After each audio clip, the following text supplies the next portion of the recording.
Hello. Welcome back to Be You, the place where you unlock your true potential. Today we are going to talk about one of the most famous ships in history, a ship that was called Unsinkable, but sadly it sank. This is not just a story from the past. It is a story of dreams, courage, and tragedy. Today we will travel back in time, to the early 1900s, to learn about the most famous ship in history.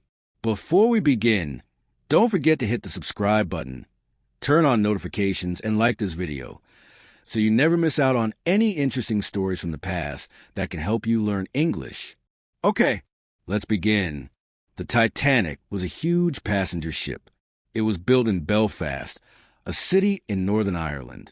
The ship was owned by a company called White Star Line. It was built by a man named Thomas Andrews and designed by a man named Alexander Carlisle. The Titanic was one of the biggest and most luxurious ships in the world at that time. The Titanic was 269 meters long. That is almost 3 football fields. It had 9 decks. Inside, there were restaurants, a gym, a swimming pool, and even a squash court. It was like a floating palace. The ship was divided into classes. First class was the most expensive. Rich people stayed there. It was beautiful and very comfortable. There were also second class and third class sections. Third class was for people who didn't have much money. Many of them were traveling to America for a better life. Before we dive into the story of the accident, let's take a moment to get to know some of the people aboard the Titanic. Now, many of you might know the names Jack and Rose. These two are not real people from history, but they became famous through the 1997 movie Titanic by James Cameron. Jack Dawson is a young, free-spirited artist who wins a ticket to the Titanic in a card game. Rose DeWitt Bukater is a young woman from a wealthy family who feels trapped by her life and her upcoming marriage. In the movie, Jack and Rose fall in love during the voyage.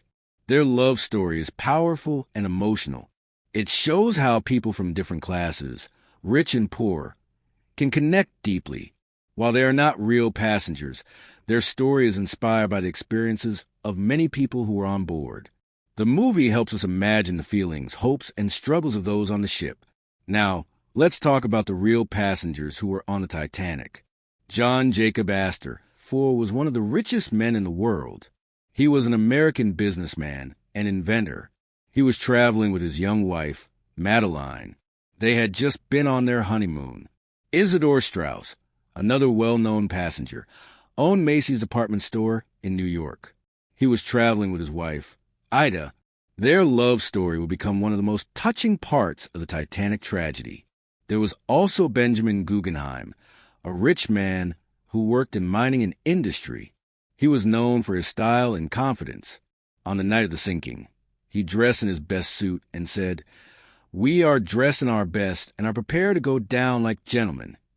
Another famous name was Margaret Molly Brown. She was a strong and brave woman who helped many people during the disaster.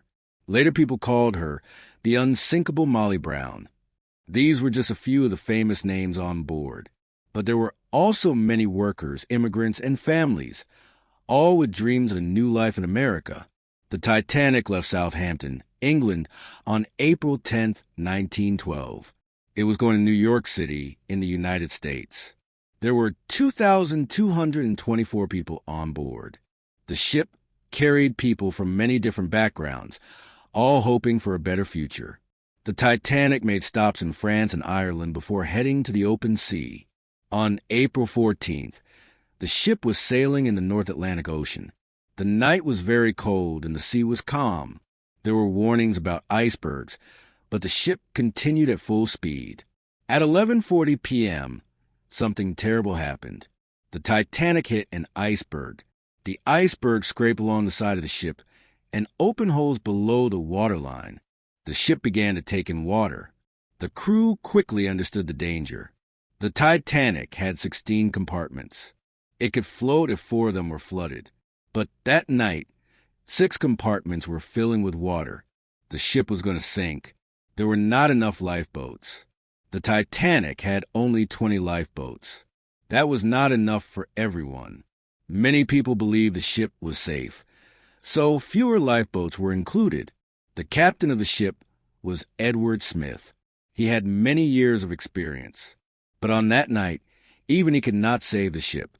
The crew sent out emergency messages. One of the ships that received the message was the Carpathia. Women and children were told to get into the lifeboats first. Some boats left the ship half full. It was very cold and dark. People were scared and confused. At 2:20 a.m. on April 15, 1912, the Titanic sank into the ocean. It broke into two pieces. Over 1,500 people died that night. It was one of the worst disasters in history. The Carpathia arrived 2 hours later. It rescued around 700 people. They were cold and in shock. Some had lost family members and friends. After the disaster, there was a big investigation. People wanted to know why the Titanic sank and why so many people died. New rules were made. Ships had to carry enough lifeboats for everyone. They also had to keep radio communication 24 hours a day. In 1985, the Titanic was found at the bottom of the ocean. It was more than 3,800 meters deep. The ship was broken and covered in rust. But many items in the ship were still there: dishes, clothes, shoes, and more. These items are now in museums around the world. The story of the Titanic teaches us many things. It teaches us about human pride and mistakes. It also shows us stories of bravery and love. For example, Isidor Straus and his wife Ida were offered a place on a lifeboat, but they chose to stay together and died side by side. The Titanic also became the subject of books, songs, and movies. The most famous movie is Titanic by James Cameron, released in 1997. It tells a love story set on the ship. The movie helped people all over the world learn about the Titanic. Today, more than 100 years later, the name Titanic still touches our hearts. It reminds us to be careful, to be prepared, and to respect nature. Thank you for listening to this story. If you enjoyed it, don't forget to subscribe, turn on notifications, like this video, and leave a comment. What do you think about the Titanic? See you next time on BU. Keep learning, keep growing.